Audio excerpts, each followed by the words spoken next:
headquarters of common sense. Talk Radio. I wonder what my next guest view is. It's journalist and academic Andrew Tettenborn. Good evening, Andrew.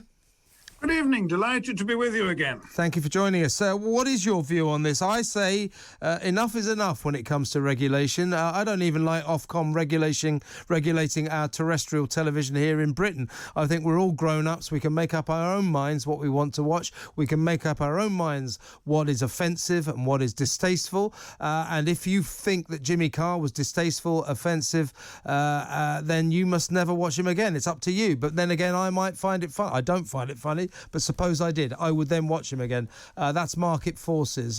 Do you think Melanie Dawes, when she asks to regulate Netflix, is classic of people in this country who want to regulate everything? Yes, I'm absolutely with you. I'm actually very, very suspicious of anybody who seems to be champing at the bit to be able to order us around and tell us what we're allowed to listen to. And I'm also rather worried about the idea of Ofcom taking over not only the broadcast media but also Netflix. Because after all, if you look at what the government said, because we're talking here the online harms bill. Yeah. If you look at what the government said, it said we want to control harm online, but we don't want to control taste online. Mm-hmm. Now, the trouble is that they've simply gone back on that. Because Jimmy Carr, okay, it's an appalling taste and he's not my cup of tea any more than he's your cup of tea. But this is essentially Nadeem Dorries and others saying that he should go off Netflix or whatever simply on grounds of taste. That's not government's job as far as I'm concerned. And also, what is poor taste? What is offensive? One man's offensive joke is another man's hilarious joke. Humour is in the ear of the beholder. And in fact, when Jimmy Carr cracked this Holocaust joke, which, I completely agree is offensive and not funny, distasteful and hurtful to the traveller community, when he cracked that joke, his live audience burst into hysterics. So they found it funny. So we don't need someone like Melanie Dawes or a regulator deciding what I'm allowed to watch or what I'm not allowed to watch on the basis of her tastes. I'm a grown-up. I don't need her to mother me. No, I absolutely agree that. Well, actually, there's another worry as well, because you know that Ofcom regulates the broadcast media as it is. I know. Now, it has a history of seriously heavy-handed regulation, as indeed you guys know, because I think it was about 3 years ago, it cost you around £20,000 when James Whale made what Ofcom saw as tasteless comments, in this case about a victim of assault.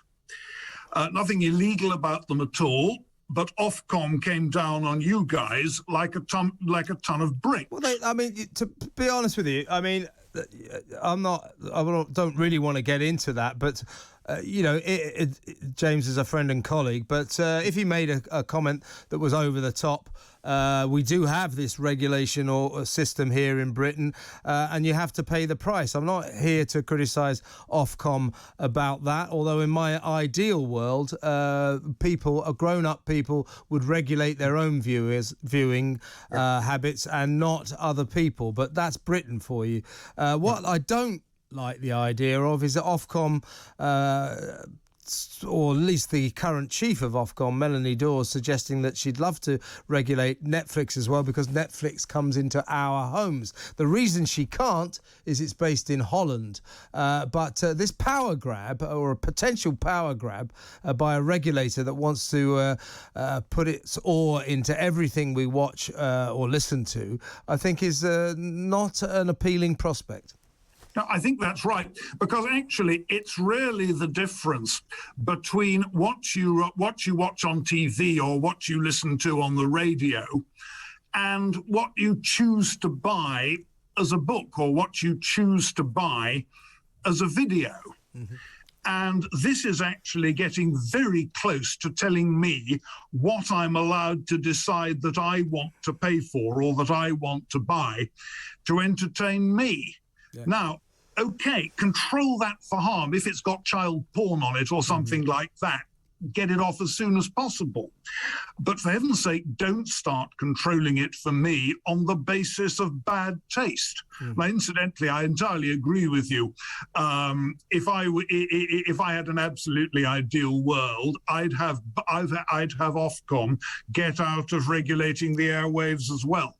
However, I don't like regulation on principle, but I don't object to the idea you have to have some sort of body to make sure the BBC or ITV isn't putting out hardcore porn when not that they would, of course, but when kids are watching, you've got to have some measure of regulation. So I grudgingly accept we need some kind of Ofcom organisation to preside over terrestrial television, to mass viewing television, but for them to start suggesting that they want to be able to regulate anything that comes into our telly, even from foreign broadcasters like Netflix, I think is a power grab too far. I quite agree. Well, basically, watching Netflix is getting more and more like surfing the web. If you feel like using your sub to Netflix, you can do it through a computer.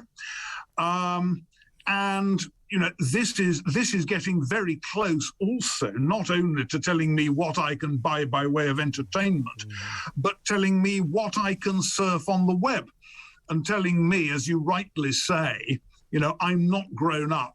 I need protecting by those nice people at Ofcom who know what's good for me so much better than I do. I don't think they should be allowed to do it. Yes, well, it's an extension of nanny statism, and sometimes, as I say, I'm not here to say Ofcom is a disgrace and should be dissolved. We need some kind of regulation, but I do think that at times, as you quite rightly say, Andrew, they're trying to dictate what my taste ought to be, and my taste might be very, very different to theirs. If it's offensive to one person, it's not offensive to another, and I think also this kind of regulation, if we're not careful, stands in the way of free speech.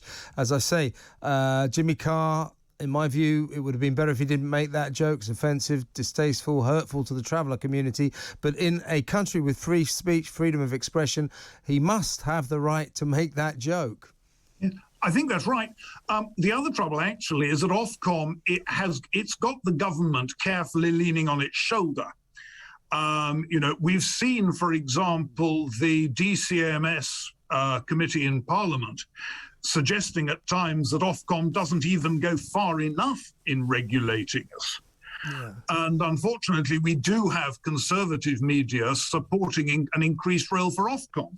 I tend to agree with most of what the Telegraph says. I'll probably never write for the Telegraph if I say this, but I will anyway. I don't agree with their view, which says that we need this online harms bill to extend Ofcom's bailiwick as far as it's going to. I don't agree with that either. I think we're going to have trouble with that bill. Andrew, I'm afraid we're out of time, but we must talk again very soon. Good talk. Hot talk. Bold talk. Talk radio. Listen on your smart speaker. Watch it live on your smart TV. The world headquarters of common sense. Talk Radio.